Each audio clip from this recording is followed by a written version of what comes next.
여러분의 한 표가 다른 후보에게 넘어간다면 어떨까요?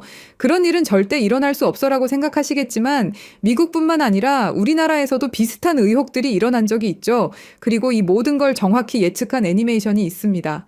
네, 맞습니다. 우리에게 너무도 익숙한 심슨 가족이죠. 2008년 미국 대선 직전에 방영된 심슨 할로윈 특집에서 호머가 투표하러 가는 장면이 나오는데요. 호머가 전자투표기에서 민주당 오바마를 선택하는 순간 믿을 수 없는 일이 벌어집니다. 기계가 멋대로 공화당 맥케인으로 표를 바꿔버리는 거죠. 호머가 몇 번을 다시 눌러도 계속 맥케인으로 바뀝니다. 결국 호머는 기계의 비밀을 밝히려다 투표기에 빨려 들어가 죽임을 당하는데요. 그리고 4년 후인 2012년 미국의 대선에서 정말 믿을 수 없는 일이 벌어집니다. 펜실베이니아에서 한 유권자가 오바마를 선택했는데 화면에는 롬니로 표시되는 일이 발생합니다. 이 유권자는 재빨리 핸드폰으로 영상을 찍어서 유튜브에 올렸죠.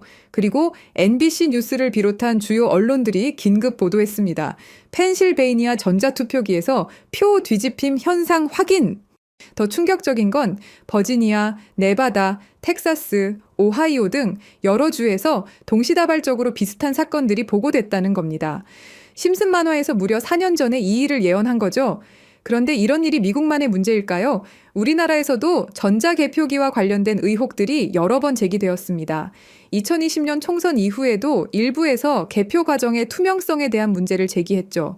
물론 법원에서는 이런 의혹들을 기각했지만 중요한 건 전자개표 시스템 자체가 가진 근본적인 취약성입니다. 종이 투표와 달리 전자 시스템은 해킹, 오작동, 조작의 위험에서 완전히 자유로울 수 없거든요. 심슨에서 예언한 일도 크게 보면 이런 이야기를 하고 싶었던 건 아닐까요? 생각해 보세요. 만약 이런 오류가 전국적으로 체계적으로 일어난다면 민주주의의 근간인 선거 자체가 의미가 없어지는 겁니다. 국민의 의지가 아니라 기계의 오류가 정치인을 결정하는 거죠. 심슨은 미국과 한국을 넘어 정치적인 비밀스러운 이야기들까지 예측하고 있습니다.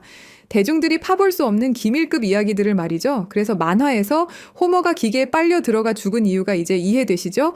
우리가 진실을 알면 안 되니까요. 2024년 11월 도널드 트럼프가 카말라 해리스를 꺾고 대통령에 당선된 그 순간 전 세계 네티즌들이 기이한 발견을 하게 됩니다.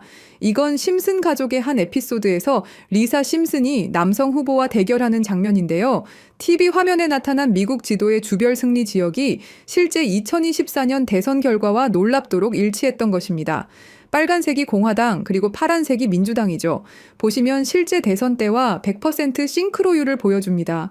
과연 이게 단순한 우연일까요? 소셜미디어에서는 비교 이미지들이 폭발적으로 확산됐습니다. 트위터, 인스타그램, 틱톡 수백만 명이 이 예언에 대해 이야기하기 시작했죠.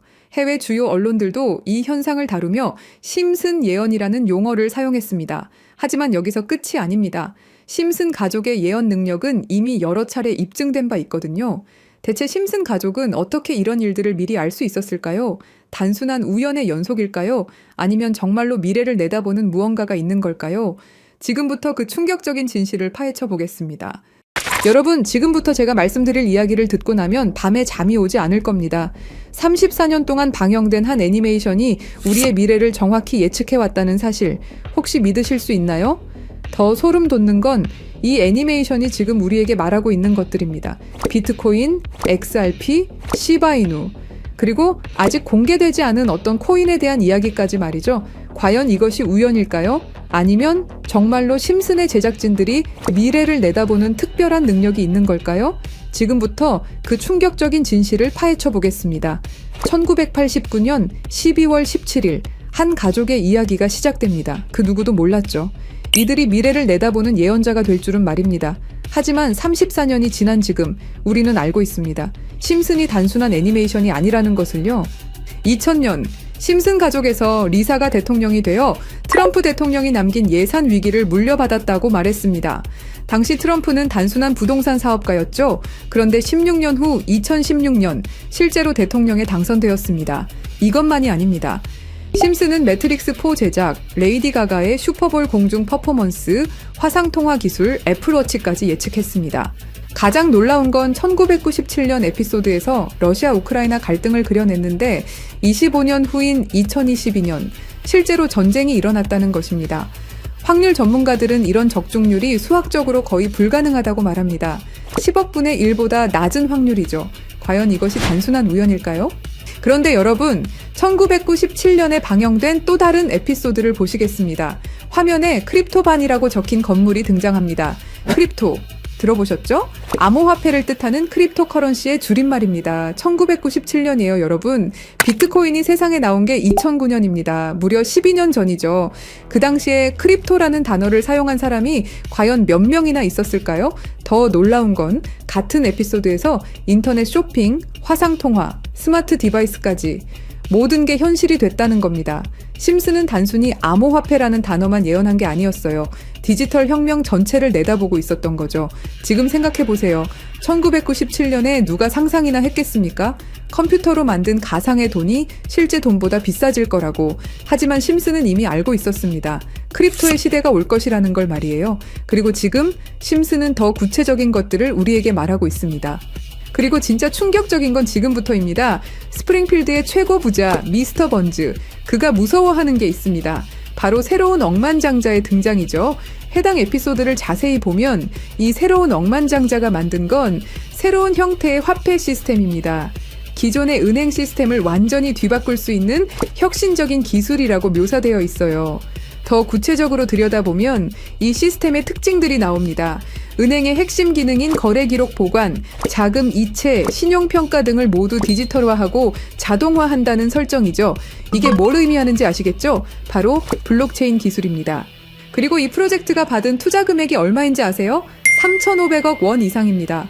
실제로 최근 블록체인 기반의 금융 프로젝트들이 이 정도 규모의 투자를 받고 있어요. 미스터 번즈가 두려워하는 이유를 생각해 보세요. 기존 금융 시스템의 기득권층에게는 위협적인 존재겠죠. 중앙화된 권력을 탈중앙화로 바꾸는 기술이니까요. 심슨은 단순히 새로운 코인의 등장을 예언한 게 아닙니다. 전체 금융 시스템의 패러다임 변화를 내다보고 있었던 거예요. 이제 정말 충격적인 발견을 공유하겠습니다. 심슨의 여러 에피소드를 분석해보니 특정 알파벳들이 의미 있게 배치되어 있더라고요. 이가 크게 강조되는 장면, 이더리움의 E입니다. B가 등장하는 장면, 비트코인의 B죠. D는 도지코인, L은 라이트코인, F는 파일코인, 그리고 SH는 시바이누를 의미합니다. 이게 정말 우연일까요? 특히 시바이누의 경우를 보세요. 프링크 교수가 시바이누 관련 신문을 들고 있는 장면이 나옵니다. 그리고 실제로 최근 저스틴 선이라는 거대 투자자가 시바이누를 대량으로 매집했다는 뉴스가 나왔어요. 더 놀라운 건 각 코인의 등장 순서가 실제 시장에서의 주목받는 순서와 비슷하다는 점입니다. 비트코인이 먼저 나오고 이더리움이 뒤따르고 알트코인들이 차례로 등장하는 식으로 말이에요. 그리고 여기 밑에 다 풀어놓은 방정식의 마지막 퍼즐 Q, E, W, 저는 지금 이 부분에 집중해 볼 필요가 있다고 생각합니다. 위에 코인들이야 이미 이전에 발견하셨던 분들은 큰 수익을 내셨지만 아직까지 Q, E, W 이 부분에 대해서는 의문점들이 많이 남아있죠. 그리고 미스터 번즈가 두려워하는 이유, 이걸 생각해보면 암호화폐 기술 중에 뭐가 있었죠? 맞습니다. 금융권들이 두려워하는 기술인 디파이와 스마트 컨트랙트가 있겠죠. 그럼 이 칠판의 Q, E, W는 무엇을 의미하느냐 이겁니다. 그리고 저희 팀이 지속적으로 파본 결과 리스트들이 하나둘 정리되면서 제일 유력한 하나가 들어왔습니다. 그리고 Q, E, W는 세 가지 코인이 아니라 세 가지를 교집합시킬 수 있는 단서였던 것도요. 일단 Q는 QIB 그룹이라고 불리는 중동 카타르의 대표적인 이슬람 금융기관이 있습니다. 글로벌 금융시장에서도 영향력이 굉장히 좋은 것으로 알려져 있고 더 중요한 건 QIB가 이미 2019년부터 블록체인 기반 무역금융 플랫폼 개발에 투자해왔다는 사실입니다. 그리고 E는 당연히 디파이와 스마트 컨트랙트의 넘버원 이더리움이고요. 최근에 다시 한번 이 분야가 떠오르고 있다는 사실을 아셔야 되고 특히 국경 간 송금과 무역 결제에서 스위프트 시스템의 강력한 대안으로 부상하고 있습니다. 마지막 W는 인도의 최대 거래소 와지르X입니다. 인도 암호화폐 거래소 중에서는 단연 1등이고 인도를 넘어서 글로벌 거래소로 평가받고 있죠. 그리고 놀랍게도 이 세 개의 카테고리를 집요하게 파봉열과 교차되는 하나의 지점을 발견했습니다. Q, E, W 중 먼저 Q를 보시면 카타르는 2018년 이후 중앙은행 및 금융당국이 암호화폐 관련 어떤 서비스도 제공하지 못하게 전면 금지했습니다. 그렇게 까다롭던 카타르가 이제 슬슬 변화의 바람이 불기 시작했는데요. 다시금 블록체인 기술을 사용할 수 있는 방안을 모색 중이고 금지를 풀고 암호화폐로 하여금 새로운 시대를 받아들일 준비를 하고 있습니다. 그 이유는 뭘까요? 단순히 트럼프 때문만이 아닙니다. 카타르는 2030 국가 비전의 핵심 전략으로 디지털 경제 허브 구축을 목표로 하고 있고 2022 월드컵 이후 글로벌 금융 중심지로 도약하려는 야심찬 계획이 있습니다. 트럼프와 카타르는 최근 행복한 동행을 시작했습니다. 2조 달러 규모의 파트너십을 약속했고 심지어 카타르는 트럼프에게 항공기까지 선물하면서 미국의 지원을 받기 위해 고개를 숙이는 모습을 보여주고 있죠. 그리고 트럼프가 암호화폐를 글로벌하게 키워가려고 하고 있기 때문에 트럼프의 마음에 들기 위해서 이렇게 노력을 하고 있는 거죠. 자, 그럼 여기서 Q, E, W의 E가 나옵니다. 트럼프는 대통령이 된 이후 암호화폐 시장을 끌어올리기로 했고 그 테마로 떠오르고 있는 게 바로 스테이블 코인과 디파이입니다. 이게 무슨 뜻이죠? 이제 금융시장에 새로운 시대가 올 수 있다는 뜻이고 더 중요한 건 중동 아시아 간 송금 시장에서 기존 은행 네트워크를 우회할 수 있는 인프라가 구축되고 있다는 겁니다. 트럼프 일가가 이더리움을 싹쓸이 할 정도로 이 시장의 진심인 거, 이 시장에 오래 계셨던 분들이라면 모를 리가 없죠. 자, 그럼 위에 말씀드렸던 E는 이더리움이죠. 금융시장과의 합을 이야기하는 겁니다. 그리고 바로 W는 인도의 암호화폐 거래소 와지르 X를 뜻하는데요. 2025년 현재 인도가 세계에서 가장 활발한 암호화폐 도입 국가라는 사실 모르셨죠? 인도 내에서 이더리움은 가장 많이 사용되는 암호화폐 중 하나이고 디파이, 스마트 컨트랙트 등 다양한 분야에서 실질적인 활용이 이루어지고 있고 특히 인도 정부가 추진 중인 디지털 루피와의 연동을 위한 테스트베드 역할을 하고 있습니다. 그런 인도의 최대 거래소가 와지르 X입니다. 그리고 이 모든 걸 이어주는 하나가 더 남아 있습니다. 2025년 2월 인도와 카타르는 공식적으로 전략적 파트너십으로 관계를 격상했습니다. 양국은 암호화폐를 필두로 에너지, 인프라, 기술, 스타트업, 스마트시티 등 다양한 분야에서 대규모 투자와 협력을 확대하고 있고 더 주목할 점은 양국이 달러를 우회한 직접 결제 시스템 구축에 합의했다는 사실입니다. 그러니까 한마디로 칠판에 써진 QEW의 모든 것이 암호화폐 그리고 각 국가 간의 연결점을 제공해 준다는 거죠. 그리고 소름 돋는 부분, since 2015, when ANP went bankrupt라고 써진 부분 보이시죠? 이건 와지르 X의 해킹 피해를 정확하게 예언하고 있는데요. 작년 7월 해킹 피해로 피해액이 무려 3,200억이 넘고요. 이 사건으로 지금 와지르 X는 거의 파산 수순에 들어갔죠. went bankrupt 파산했다로 해석할 수 있고 더 중요한 건 이 사건이 중앙화 거래소의 근본적 취약성을 드러냈다는 점입니다. since 2015년은 와지르 X 창업자들이 처음 만났던 시기이면서 동시에 글로벌 송금 시장에서 혁신적 변화가 시작된 원년이기도 하죠. 정확하게 예언하고 있다는 걸 알 수 있습니다. 그리고 이 모든 해킹의 피해액을 이더리움으로 전환했죠. 자, 이렇게 모든 것들이 맞아 떨어져 가고 있는데 그럼 여기서 말하는 게 이더리움이냐? 그건 아닙니다. 진짜 답은 바로 이겁니다. Q, E, W가 모두 이 코인으로 수렴되는 완벽한 이유를 말씀드리겠습니다.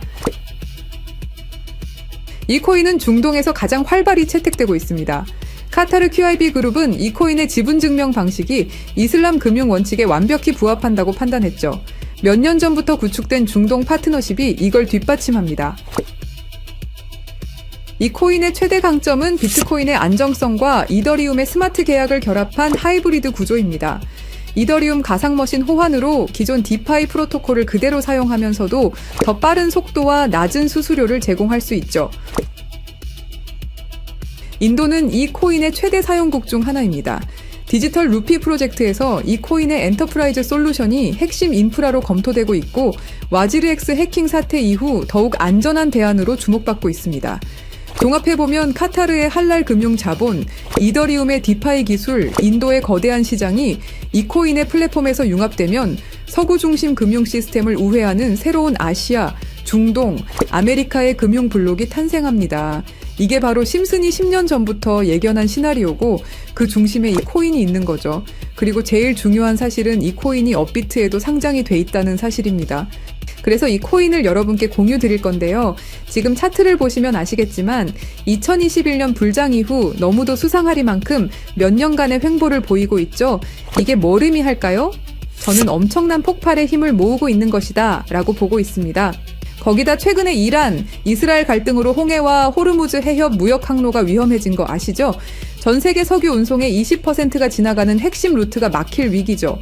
물리적 무역 항로가 막히면 카타르가 디지털 금융 네트워크로 우회 전략을 선택할 수 있는데요. 그럴 때 이 코인이 할랄 파이낸스 호환성에서 완벽한 해결책이 될 수 있고요. 그럼 자연스럽게 카타르와 인도 거래에서 에너지 대금을 이 코인으로 결제가 가능하고요. 인도의 디지털 루피를 이 코인 기반으로 확장 가능합니다. 그럼 중동 전체가 제재 우회용으로 새로운 결제 시스템을 찾기 시작할 거고 당연히 이 코인이 선택될 확률이 높다는 거죠. 자, 그래서 제가 엄청난 시간을 들여서 파헤친 이 코인 여러분들에게 한 분도 빠짐없이 공유 드릴 건데요. 공유 드리기 전에 구독과 좋아요 한 번씩 눌러주시길 부탁드리겠습니다. 여러분들의 클릭 한 번이 제 채널 성장에 엄청난 도움이 되기 때문에 기브앤테이크 꼭 부탁드리고요. 댓글에 시작이라고 남겨주시고 010-3378-6658로 시작이라고 문자 보내주시는 분들의 한해서 구독자분인 거 확인하고 이 정보 공유 드리도록 하겠습니다. 자, 여러분 말도 안 된다고 생각했던 심슨의 예언들이 모두 사실이 되었죠. 그리고 지금 우리 눈앞에서 또 다른 예언이 펼쳐지고 있습니다. 10억 분의 1 확률을 뚫고 계속 적중해온 심슨의 예언이 이번에만 틀릴 거라고 생각하시나요? 아니면 이번에도 그들이 오를 거라고 보시나요? 선택은 여러분의 몫입니다. 하지만 꼭 기억하세요. 역사는 준비된 자의 것입니다. 010-3378-6658로 시작이라고 문자 보내주시면 한 분도 빠짐없이 구독자분들에게 공유해드리겠습니다. 그 답은 여러분이 선택하는 겁니다. 감사합니다.